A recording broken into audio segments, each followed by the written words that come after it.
కొరింథీయులు రాసిన 2వ పత్రిక 4వ అధ్యాయం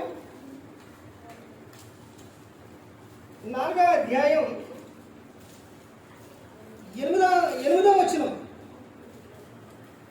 ఎటుపైనను శ్రమపడుచున్నను ఇరికింపబడువారు కాము, అపాయములనున్నను కేవలము ఉపాయము లేని వారము కాము, తరుమబడుచున్నను దిక్కులేని వారము కాము, పడత్రోయబడినను నశించు వారము కాము. యేసు యొక్క జీవము మా శరీరమందు ప్రత్యక్షపరచబడుటకై యేసు యొక్క మరణానుభవమును మా శరీరమందు ఎల్లప్పుడూ వహించుకొని పోవుచున్నాము. ఇక్కడ అపవాది కలిగించేది ఏంటి అని అంటే, ఒకటి ఇక్కడ చెబుతున్న విషయం ఏంటంటే నిరాశ. ఏంటండి? నిరాశ. ఏది కలిగించినా ఎలా ఉన్నా కానీ మేము క్రీస్తు వైపే చూస్తాము, ఆయన వైపే మేము చూస్తామనేది చెబుతున్నాం. యేసు వైపే చూడాలండి. ఎన్ని కలిగించిన అపవాది ఎన్ని బాణాలు వేసినా ఏది చేసినా కానీ మనం యేసు వైపే చూసి ఏం చేయాలి?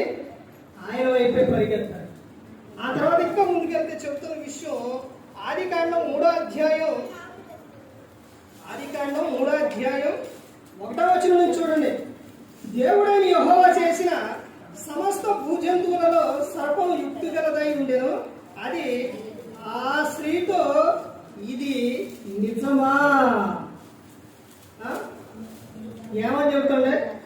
సాతాను వచ్చి స్త్రీతో దేవుడు ఎలా చెప్పిండని అవ్వమంటే ఏంటి? ఇది నిజమా?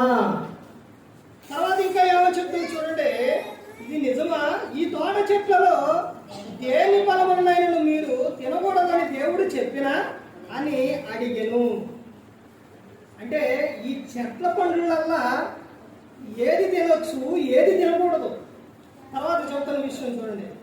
అందుకు స్త్రీ, ఈ తోట చెట్ల ఫలములను మేము తినవచ్చును, అయితే తోట మధ్యనున్న చెట్టు ఫలములను గూర్చి దేవుడు మీరు సాగుకుండానట్లు వాటిని తినకూడదని వాటిని ముట్టకూడదని చెప్పినని సర్పంతో అనెను.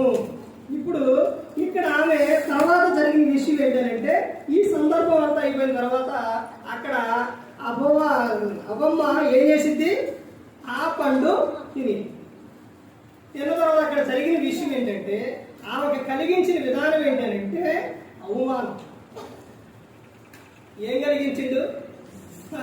అపవాది ఏం కలిగించాడనంటే అవమానం కలిగించింది. అంటే ఆమె ఒక విషయాన్ని చూడండి. దేవుని మాటలు నమ్మితే వాళ్ళ జీవితం మొదట్లో ఎలా ఉందో తెలుసండి? ఎంత ఆనందంగా ప్రశాంతంగా ఉందో వాళ్ళ జీవితం. కానీ ఎప్పుడైతే అపవాది మాట విని ఎప్పుడైతే ఆజ్ఞ అతిక్రమించారో వాళ్ళు, తర్వాత వాళ్ళ జీవితంలో ఏం జరిగిందంటే కష్టం వచ్చేసింది. లోకంలో మనకు దేవుడు చెప్పిన కష్టం వేరు, అపవాది మాట విని అడుగు నడిచి తెచ్చుకునే కష్టం అది వేరు. తర్వాత ఇంకా ముందుకెళ్తే ఇంకా చూడండి ఏమని చెబుతున్నారు. ఆదికాండం 3వ అధ్యాయంలోనే 4-5 వచనాలు చూడండి. అందుకు సర్పం, మీరు చావనే చావరు, ఎనక మీరు వాటిని తినుదినమున మీ కన్నులు తెరవబడిననియు మీరు మంచి చెట్టులో ఎరిగిన వారై దేవదూతల వలె ముందురనియు దేవునికి తెలియనని స్త్రీతో చెప్పగా, స్త్రీ, ఆ వృక్షము ఆహారములకు మంచిదియు కన్నులకు అందమైనదియు వివేకమిచ్చు రమ్యమైనదియునై ఉండుట చూచినప్పుడు ఆమె దాని ఫలములలో కొన్ని తీసుకొని తిని తనతో పాటు తన భర్తకు ఇచ్చెను, అతడు కూడా తినెను. ఇక్కడ బీడలో వచ్చిన విషయం ఏంటంటే, దేవుడు చెప్పిన మాటలు నమ్మక వీడిలో ఏమొచ్చింది? అవిశ్వాసం వచ్చిందండి. అందుకనే అవిశ్వాసం వచ్చింది కాబట్టే ఎవరు మాట విన్నారు? దెయ్యం మాట విన్నారు. అదే విశ్వాసం కలిగి ఉంటే దేవుడు చెప్పింది ఇదంతా నిజమే కదా, ఇది తింటే ప్రాబ్లమే కదా, ఇది తినకూడదు కదా అనుకునేవాడు.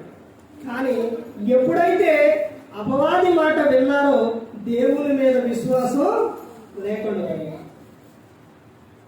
మనిషికి ఉండవలసింది ఏంటంటే విశ్వాసం కలిగి ఉండాలి. అవిశ్వాసం రాకూడదు మనిషిలో. తర్వాత చివరిగా ఇంకో విషయం చూడండి. చివరిగా లూకా రాసిన సువార్త 22వ అధ్యాయం, లూకా రాసిన సువార్త 22వ అధ్యాయం 44వ వచనం. ఆయన వేదన పడి మరింత ఆతురముగా ప్రార్థన చేయగా ఆయన చెమట నేలపడుచున్న గొప్ప రక్త బిందు వలె ఆయన ప్రార్థన చాలించి లేచి తన శిష్యుల యొద్దకు వచ్చి వారు దుఃఖం చేత నిద్రించుట చూచి మీరెందుకు నిద్రించుచున్నారు, శోధనలో ప్రవేశించుకున్నట్టు లేచి ప్రార్థన చేయడని వారితో చెప్పాను. ఏంటండి ఇక్కడ అపవాది కలిగించేది ఏంటి? నిద్ర. అపవాది కలిగించేది ఏంటి అంటే నిద్ర. ఏం చేయకుండా, ప్రార్థన చేయకుండా వీళ్ళ ముగ్గురిని వెంట పెట్టుకెళ్ళలేదు. ఎవరిని? పేతురుని, యాకోబుని, యాహాను. ఇందాక ఒక్కరి గురించే కదా చెప్పింది. ఇప్పుడు యాహాను గారి గురించి వచ్చేసరికి యాహాను గారు ఆయన రొమ్మున ఆనుకున్న ఆయన తల్లిని ఎవరు గొప్ప చెప్పారు? యేసుక్రీస్తు ప్రభువారు ఆయనకే గొప్ప చెప్పారు. ఆ తర్వాత ఆయన సువార్త కానీ పత్రికల్లో కానీ చూడండి, దేవుని ప్రేమ గురించి ఉంది. అంత ఇదిగా ఉన్నారు యాహాను గారు.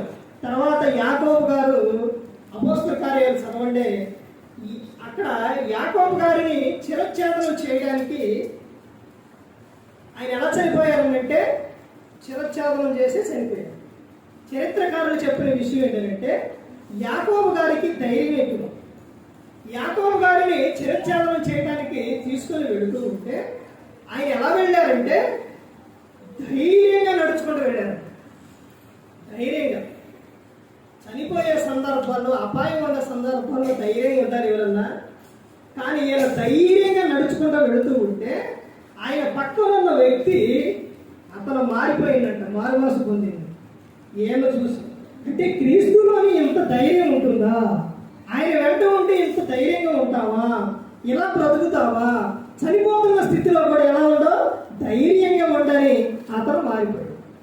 అయితే ఇద్దరినే శిరచ్ఛేదనం చేశారు. ఆ మారిన ఆయన్ని, యాకోబు గారిని, ఇద్దరిని కూడా చంపేశారు.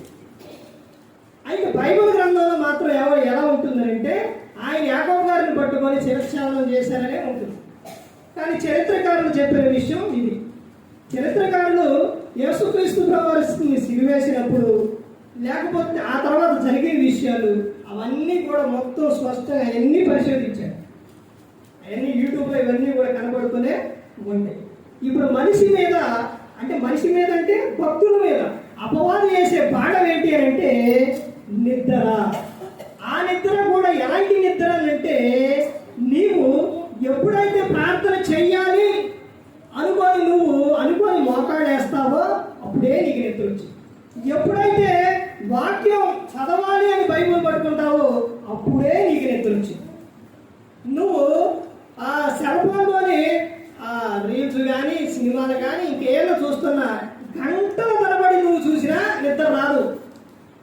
అర్థమవుతుందంటే నువ్వు ఎప్పుడైతే దేవుని వాక్యాన్ని ఎప్పుడైతే నువ్వు అలా వింటున్నావో అలాగే నిద్ర వచ్చింది. ఈ సందర్భంలో నాకు ఎన్నిసార్లు వచ్చిందో తెలుసంటే ఫోను వాక్యం మాట్లాడిన తర్వాత ప్రతిరోజు మా ఇంట్లో ప్రార్థన జరిగింది గృహంలో. అలా ఫోన్ ఇలా పట్టుకొని ఇలా చేస్తూ ఉంటే ఫోన్ ఇలాగే పడిపోయేది. తర్వాత ఒక్కొక్క సందర్భాల్లో ఫోన్ ఇలా పక్కన పెట్టి ఇలా చేస్తూ ఉంటే వాక్యాలు యూట్యూబ్ పైన తంబనేలని ఇవన్నీ చేస్తూ ఉంటే అలాగే నిద్రపోయాడు. తర్వాత చూస్తే అది అలాగే ఉండిపోయేది. తర్వాత యూట్యూబ్లో పెడదామని అలా కంప్రైజ్ పెట్టి అలా చూస్తూ ఉంటే అలాగే నిద్రపోయాడు. ఇదంతా కూడా ఎవరు కలిగిస్తారు? ఎవరి మీద అంటే దేవుని పని చేసేవాడి మీద కానీ, చేస్తున్న వాడి మీద కానీ అందరి మీద వాడి ప్రభావం చూపిస్తుంది. అప్పుడైనా అర్థం అవ్వాలి కదా వాక్యం. ఎప్పుడైనా ఒకసారి గమనించండి. మీరు వాక్యం చదువుతామని ఎప్పుడైనా కూర్చోండి, అప్పుడే మీకు డిస్టర్బ్ మొదలైంది. ఎవరో ఒకడు పిలుస్తారు, లేకపోతే ఏదో ఒక ఆటంకం వచ్చింది, అప్పుడే ఫోన్ వచ్చింది. ఫోన్ ఒకవేళ ఆపులో పెట్టుకుని బయట నుంచి పిలుస్తారు. ఎన్ని వస్తాయో తెలుసండి. ఎందుకనంటే ఇవన్నీ భక్తుల మీద అపవాది వేస్తున్న బాణాలు ఇవన్నీ కూడా. ఇక్కడ కలిగిస్తున్న విధానం ఏంటంటే అసలు యేసుక్రీస్తు ప్రభువారి వెంట ఉండి వీళ్ళు ఏం చేయలేదంట, ప్రార్థన చేయలేకపోయారు. చూడండి ఎన్నిసార్లు వచ్చారండి యేసుక్రీస్తు ప్రభువారు, ఎన్నిసార్లు వచ్చారు? ఒకసారి వెళ్ళారు, అందరు కూర్చోబెట్టి ప్రార్థన చేయండి అయ్యా అని చెప్పి రాయి తీసుకొని ఇసిరితే ఎంత దూరం వెళుతుందో రాతికి ఎంత దూరం వెళ్ళి ప్రార్థన చేసి వీళ్ళు ఏం చేస్తున్నారా స్వప్నం వస్తే నిద్రపోతున్నారు. మరణ వచ్చి లేపి వెళ్ళారు. వెళ్ళి మరణ వచ్చిన తర్వాత మరణ వస్తే ఏం జరిగింది, మళ్ళీ ప్రార్థన చెబుతుంది, నిద్రపోతున్నారు. అప్పుడు చెబుతున్నారు, ఒక్క నిమిషమైన మీరు మేల్కొని ఉండలేరా? ఒక సందర్భం శోధనలో ప్రవేశించుకున్నట్టు మెరుగుగా ఉండి ప్రార్థన చేయలేరా అని చెబుతారు. మరలా వెళ్ళి ప్రార్థన చేసి మరలా వచ్చేసరికి అలాగే ఉంటే ఇక అప్పుడు చెప్తారు, దేవుడు 2 అవకాశాలు ఇచ్చేది, మూడోసారి ఉంటుంది. ఇక దాకా ఎత్తరులే, దాకా చెబుతురులే అనుకుంటున్నారా? ఏముండదు, 2 సార్లు అయిపోయింది. 3వసారి వచ్చారు, అయ్యా ఇక లేండి, ఇక వాడు కొట్టుకోవడానికి నన్ను కొట్టుకోవడానికి వచ్చేస్తున్నారు, ఇక అందరూ లేవండి వాడిని. అపవాది కలిగించేది ఏంటి అంటే నిద్రమత్తు, త్రాగుబోతులు, తిండిపోతులు, ఆ సందర్భం అవి దరిద్రులు అవుతున్నాయని ఉంటుంది. ఈ నిద్ర విషయానికి వచ్చేసరికి ఏం జరుగుతుందో తెలుసండి, చాలా ప్రమాదం. ఇక్కడ చెప్తున్న సందర్భం అదే, ఏమని మీరెందుకు నిద్రించుతున్నారు, శోధనలో ప్రవేశించుకున్నట్టు లేచి ప్రార్థన చేయడని వారితో చెప్పాను. శోధనలో ప్రవేశించకుండా ఉండాలి అని అంటే ఏం చేయాలండి, ప్రార్థన చేయాలి వెలుగుగా. ఈ రోజున మనిషి కుటుంబంలో ప్రతి ఒక్క కుటుంబంలో అపవాది చేస్తున్న విధానం ఏంటంటే ఎవరో ఒకరి ద్వారా డిస్టర్బ్ చేసి ప్రార్థన చేయకోకుండా, నీలో ప్రార్థన లేకుండా, నీ కుటుంబంలో ప్రార్థన లేకుండా అపవాది చేస్తున్న బాణం. ఇంకో విషయం ఏంటంటే ప్రార్థనకి వెళ్దాము అని అనుకుంటే అప్పుడే ఏమొస్తుంది, నెగుద్దాములే వెళ్దాములే అనుకునే టయానికి ఏడవుతాం దాకా పని చేసి పనికి వెళ్ళి ఇక్కడికి ఏడెక్కుతావు కొంచెంసేపు ముందు ఏడెక్కుతూ అని అలా జోగొట్టి నిద్రలో పోతావు. నిద్రలో పోయి ప్రార్థన అయిపోయింది. చూసారంటే ప్రార్థన చేసుకుందాం అనుకునే సరే ఆ టయానికే నిద్ర వచ్చింది, వాక్యం చదివే టయానికే నిద్ర వచ్చింది. అన్నీ ఎవరు కలిగిస్తున్నారంటే వేరే పనులు ఏమన్నా చేయి రాదు. అర్థమవుతుందండి. ఎవరన్నా ఒక వ్యక్తి మన గృహానికి వచ్చి బంధువు కానీ ఎవరన్నా వచ్చినప్పుడు మాట్లాడుతూ ఉంటే ఏ టైం దాకా మాట్లాడతాం? అప్పుడు జరిగాయండి ఇవన్నీ కూడా. ఎంత సమయం 12 అవనే ఎందాకైనా మాట్లాడుతూనే ఉంటాం. కానీ ప్రార్థన కాడికి వచ్చేసరికి చూడండి ఎక్కువసేపు ఉండలేదు. అన్నీ కూడా భక్తుల పైన అపవాది వేస్తున్న బాణాలు. ఎన్ని విషయాలు అంటే 7 విషయాలు. ఏంటి ఆ 7 విషయాలు అంటే, ఒకటి అపవాది మనిషి మీద అంటే మనిషి మీద భక్తుల మీద వేస్తున్న బాణాలు. ఒకటి ఏంటంటే మొట్టమొదటిగా చూసింది కలవరపడటం. రెండవ విషయం ఏంటంటే అధైర్యపడటం. మూడోది దుఃఖపడటం.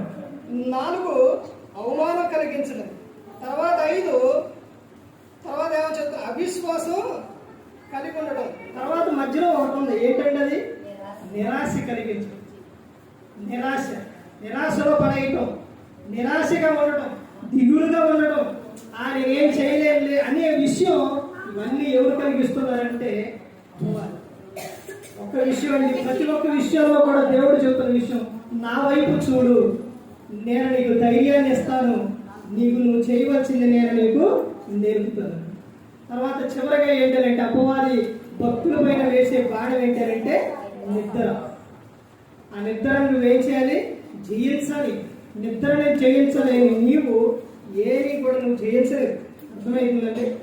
ఎందుకంటే ప్రతి ఒక్కరు గమనించుకోవాలి, ఇవన్నీ కూడా అపవాది చేసే బాణాలు కాబట్టి వీటన్నిటినీ నుంచి కూడా నువ్వు దేవుని వైపు తిరిగినప్పుడు, దేవులో ఉన్నప్పుడు నీ జీవితం ఆనందంగా సంతోషంగా ఉంటుంది. ఏ ఒక్కరు కూడా నశించి నరకానికి వెళ్ళిపోకూడదు. యేసుక్రీస్తు ప్రభువు ఈ లోకానికి వచ్చి మనందరి కోసం శిలువలో తన ప్రాణాన్ని పెట్టి ఉన్నారు. మరి ఈ విధంగా నిలబెట్టి మాట్లాడించిన తండ్రి దేవునికి కృతజ్ఞతాస్తుతులు చెల్లిస్తూ ఇంతవరకు శ్రద్ధగా ఉన్న మీకు ప్రభు పేరున హృదయపూర్వకంగా చెల్లిస్తూ ఈ మాట ముగిస్తున్న అందరికీ వందనాలు.